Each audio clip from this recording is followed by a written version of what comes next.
السلام عليكم ورحمة الله تعالى وبركاته. معكم ديما اخوكم عبد الله عبد اللطيف. ارجو الاشتراك لو تكرمتم. فعلا مالي صبح يعاني فعلا وضعية كارثية من حيث سواء من حيث الغذاء، سواء من حيث يعني حتى الماء الصالح للشرب، حتى الكهرباء، حتى الغاز، وكذلك النقل بكل انواع بكل انواعه عفوا. واللي مس فعلا الطيران المالي اللي صبح لهنا الحاله تاع قويطه صبحت يعني حاله كارثيه، وهما عندهم مطار واحد في باماكو، وهناك تقرير داروا مدير المطار باللي كاين تقريب مالي فوالا بينري دو كاربيرون على الايروبور دو باماكو، يعني كاين تقريب عقوبه كبيره على الكيروزان، بيسك تمشي الطياره بالكيروزان. احنا جزائريين بيسك من الخرياشه يقولوا تمشي بالمازوت، كيما كانوا يقولوا على جدن يقولوا تدفل على الطياره تمشي بالبركه تاع جدنا، ويكمل الفواياج الموزمبيق ولا المدغشقر من كانوا نافيينه، والله كانوا يعلموا فيه كيف يحكم. ها هو الرابور. وبالتالي مالي لهنا هذاك قويطة كان فعلا ماشي تحت يعني اوامر صوصيه، ما على بالوش بالشعب تاعو كلا ما كلاش ما ماتش. ولكن احنا ثاني كجزائريين الان وكسلطه وكشعب وكجيش، احنا ثاني ما يهمنا حتى واحد، احنا ثاني تهمنا بلادنا. وفعلا السلطات الجزائريه قررت عبر يعني ما تابعت نزيدوا نتابعوا الامر مليح، قررت باش تبني يعني جدار خاصه ما في موقع تاع تين زواطين، ويكون على طول نشوفوا ان شاء الله الطول تاعو قدا يكون، العلو نتاعو قدا يكون، وهكذا نقضيو خلاص على نزيدوا نديروا لهم الفشل في الفشل.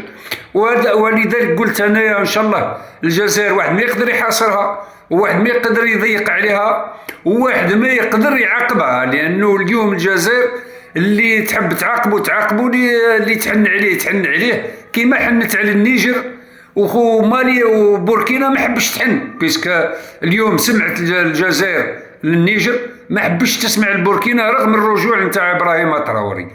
هنا بالنسبه للطيران المالي حتى ولو المخزن، لانه المخازنيه حاليا ولدينا وصور حقيقيه هما اللي يقوموا بتدريب الجيش المالي.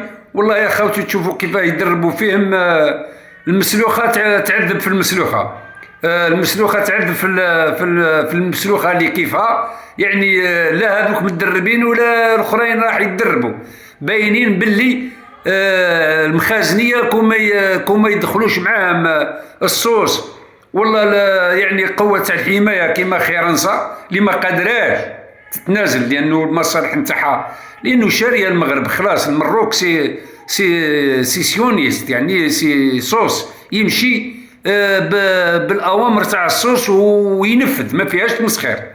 انتما احنا في ديكلاراسيون تاع الحسن الثاني قال باللي التلموذ القوي والخطير جدا الموجود في المغرب، والحاخامات الكبار كامل تاع لي جويف يعني اليهود يجيو يقراو التلموذ عندنا، وحنا نعرفوا باللي اخطر كتاب حتى الناس اللي ماهمش مسلمين، اخطر كتاب هو التلموذ في العالم، هو منه خرجت الماسونيه الصوصيه، خرجت الصهيونيه، خرجوا العباده نتاع الشيطان من هذا الكتاب هذا، خرجوا كل السحرة المشعوذين، وشو خاصة تشوفوا في المروك وين وصلوا، يعني تتقاس الكرامة تحمل الدرجة وين تعفس وما يقدروش يدافعوا على أنفسهم. إذا نحنا باش نختموا الفيديو فقط، مالي دركا حتى لو كان يلقى يعني شوية تاع كيروزان لكاش طيارة، موريتانيا جاء وزير الدفاع ودار اتفاقية دفاع مشترك واتفاقية عالية جدا، وين أعلن كذلك غلق الحدود يعني الأجواء على مالي. وبالتالي هو لهنا الرومبوان كيديروا قويطة، لا كان حب يروح لفرنسا باش تعطيه الأوامر، والله يروح للمخزن لازم يدير الرومبوا هذا اذا يعني ما غلطش البيلوت وقاس الحواشي تاع الجزائر، خاطر ما الا قاس حاشيه من الحواشي ستكون يعني الواقعه كبيره عليه.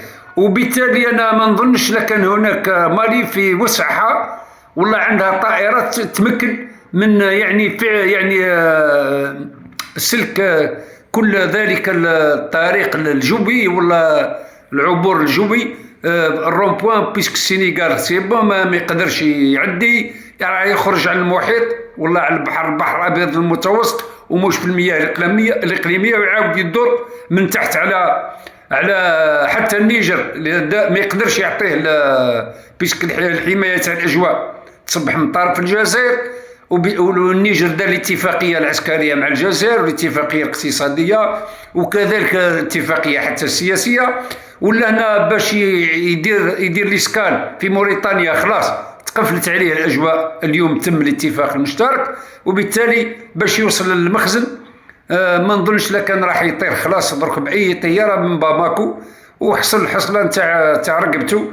واني قلت ان شاء الله واحد ما يقدر يحاصر الجزائر، والجزائر اللي تضيق النفس في اللي يحبوا يفهموا اي فهمه زايده تضيق فيهم النفس، ويظهر لي الجزائر درك ما بقاش تزيد دير المارشاريير مع اي كان غلط، لانه القومي والبايوع والخاين كي يخون مره يقدر يزيد يخون في كل حاله لا تولي ويقرب لك. هذا هو الفيديو خوتي تاع اليوم، ارجو الاشتراك دائما. نقول لكم تحيا الجزائر، الله يرحم الشهداء ويحيى الجيش الوطني الشعبي الجزائري.